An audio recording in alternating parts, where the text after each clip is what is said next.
গ্রিনল্যান্ডের নিয়ন্ত্রণ নেয়ার হুমকি দ্বিগুণ করে মার্কিন প্রেসিডেন্ট ডোনাল্ড ট্রাম্প বলেছেন দ্বীপটি তাদের জন্য অপরিহার্য আর পেছনে ফিরে যাওয়ার সুযোগ নেই।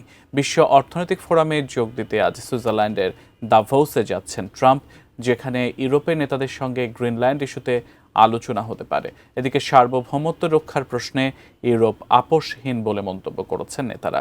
বিস্তারিত শাওন মাহফুজের প্রতিবেদনে। গ্রিনল্যান্ডের নিয়ন্ত্রণ নিতে অনড় অবস্থান পুনর্ব্যক্ত করেছেন মার্কিন প্রেসিডেন্ট ট্রাম্প। হুমকির মাত্রা আরও দ্বিগুণ করে তিনি বলেছেন, বিশ্ব নিরাপত্তার জন্য গ্রিনল্যান্ড তাদের জন্য অপরিহার্য, পেছনে ফিরে যাওয়ার আর কোনো সুযোগ নেই। But it's a reasonably important area of the globe. White হাউসে এক সংবাদ সম্মেলনে ট্রাম্প জানান, গ্রিনল্যান্ডের দখল পেতে যতদূর যাওয়া প্রয়োজন ততদূর যাবেন তিনি। ইতিমধ্যে তার নেওয়া পদক্ষেপগুলো ভালোভাবেই কাজ করছে। প্রয়োজন হলে ন্যাটো যুক্তরাষ্ট্রের সাহায্যে আসবে কিনা এমন প্রশ্নের জবাবে মার্কিন প্রেসিডেন্ট জানান, সব ক্ষেত্রেই ন্যাটোর জন্য তার চেয়ে বেশি আর কেউ করেনি। বলেন, ন্যাটোর প্রয়োজনে যুক্তরাষ্ট্র এগিয়ে আসবে, কিন্তু তাদের প্রয়োজনে ন্যাটো আসবে কিনা এমন পাল্টা প্রশ্ন রাখেন তিনি।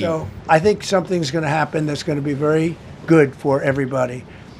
Nobody's done more for NATO than I have, as I said before. RICL TMX, যুগের পর যুগ স্থাপনা থাকে মজবুত। বিশ্ব অর্থনৈতিক ফোরামে যোগ দিতে আজ সুইজারল্যান্ড যাচ্ছেন ট্রাম্প। সেখানে ইউরোপের নেতাদের সঙ্গে গ্রিনল্যান্ড ইস্যুতে আলোচনা হবে। এদিকে পার্লামেন্টে দেয়া ভাষণে ডেনমার্কের প্রধানমন্ত্রী মেত্তে ফ্রেডরিকসেন বলেন, সবকিছু নিয়ে আলোচনা হতে পারে, কিন্তু সার্বভৌমত্ব, সীমান্ত, গণতন্ত্র নিয়ে কোনো আলোচনা হবে না। ট্রাম্পের শুরু করা বাণিজ্য যুদ্ধের কড়া প্রতিক্রিয়া জানানো উচিত বলে মনে করেন ড্যানিশ প্রধানমন্ত্রী। বিশ্ব অর্থনৈতিক ফোরামের আলোচনায় ফ্রান্সের প্রেসিডেন্ট ইমানুয়েল ম্যাক্রো বলেন, ইউরোপ কারো হুমকি ধমকির কাছে নতি স্বীকার করবে না।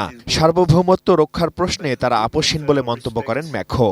ইউরোপীয় ইউনিয়নের পররাষ্ট্রনীতি বিষয়ক প্রধান কাজা ক্যালাস বলেছেন, শুল্কারোপের হুমকি ডেনমার্ককে গ্রিনল্যান্ড হস্তান্তরে চাপে ফেলতে পারবে না।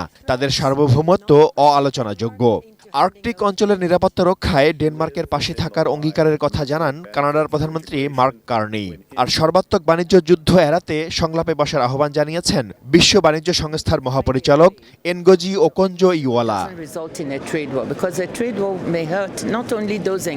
Shaon Mahfuz, desk report, ATN news.